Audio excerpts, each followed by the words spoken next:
Hi, I'm Ben Rafferty, IT Support Learning Specialist. I'm here with your January Gemini update.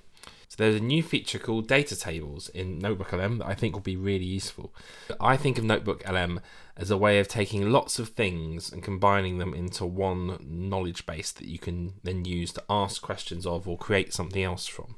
So the new data tables feature lets you take lots of messy data, so things in different formats, different types of documents, data that's hidden in paragraphs of text, handwritten notes or videos, and turn all of that into a spreadsheet.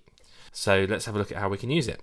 So if you haven't used NotebookLM before, you can go to notebooklm.google.com in the browser and you'll get to here, or you can go to your drive and you can click on the 9 dots up here and you'll find it. If you scroll quite a long way down those buttons, you'll find the NotebookLM app here.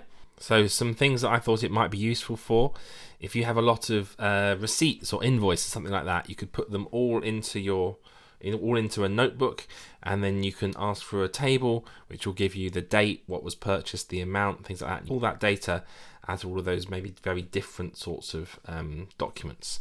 Or if you've got things you want to compare, so maybe you're doing a procurement project, you can put all the documents with all the details about the different options into a notebook, and then you can generate a table that compares them in an easy to see way. And this is what we're going to have a look at now. So I've got this notebook here. So I come in, so I've added in 3 documents here about different pieces of software that we might be using, and I want to compare them and find out the differences between them. So I've added these in as sources here, and it's taken all of that stuff that's in those documents, combined them into this knowledge base here, and then in this studio section over here I can then create a data table.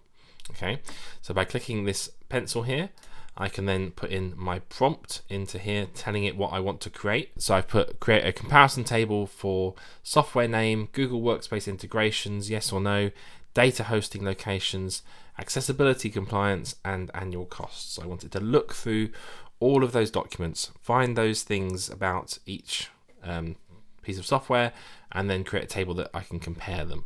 So if I click generate, I'm going to have a quick think and create that table for me.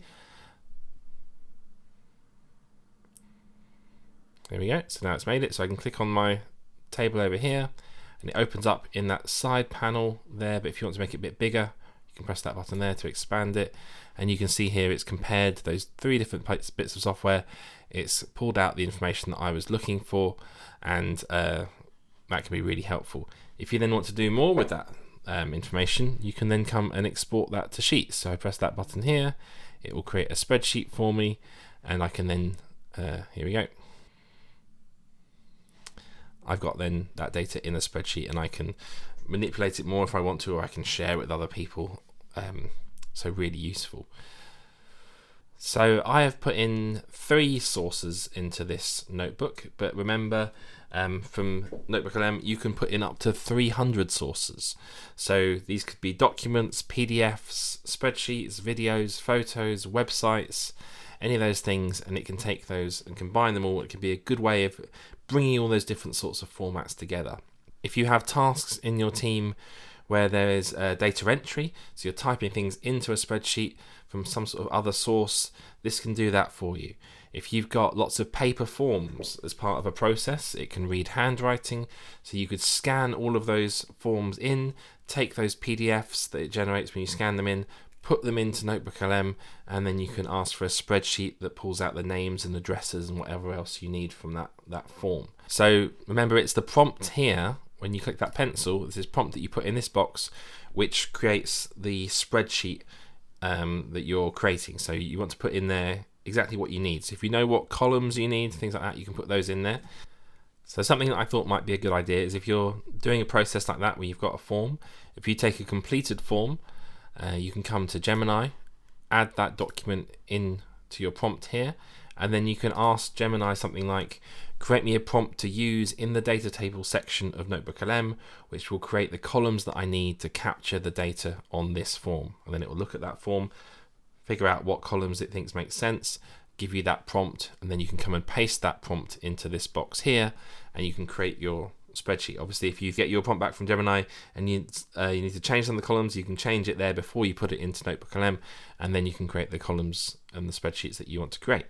So let me know if you find some good use cases for this, so I'd be really interested to know how people are using it. Another new feature is a new way of prompting Nano Banana. So Nano Banana is Gemini's image generator.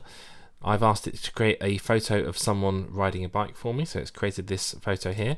And this is quite nice, but I want to make some changes to it. So I can come here and copy the image.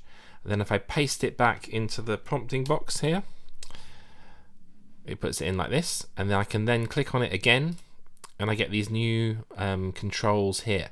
So this lets you draw on the image and tell Nano Banana what you want to change.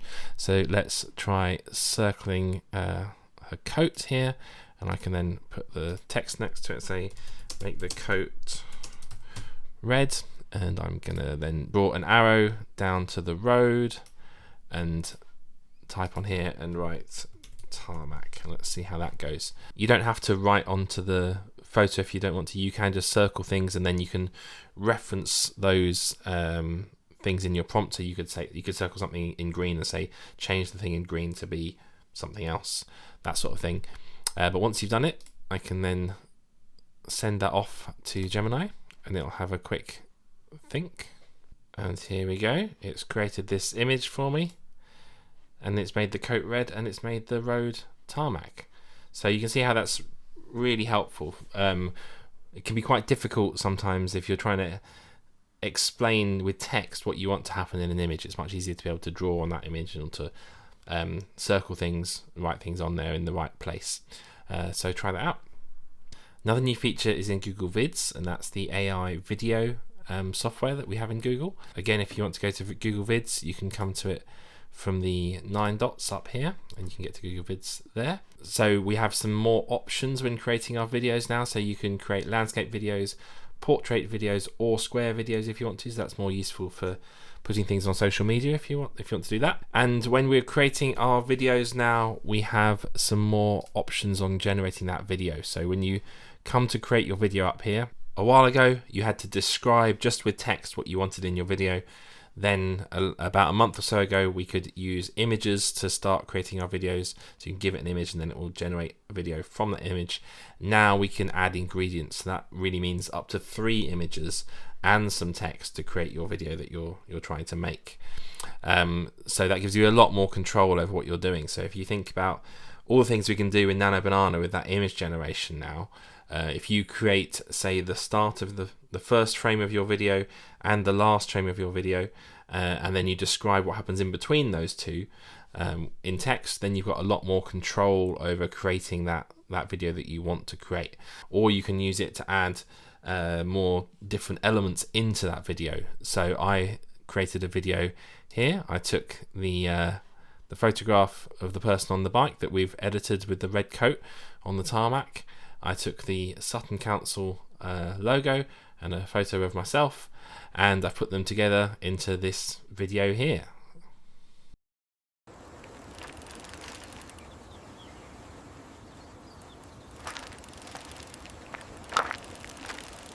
So the videos are still only 8 seconds long. Hopefully that'll get longer at some point, but you can see how you can start to create some much more interesting things by using those, putting more ingredients into that video. So I hope you found that useful. That's the end of the January Gemini update. Thank you.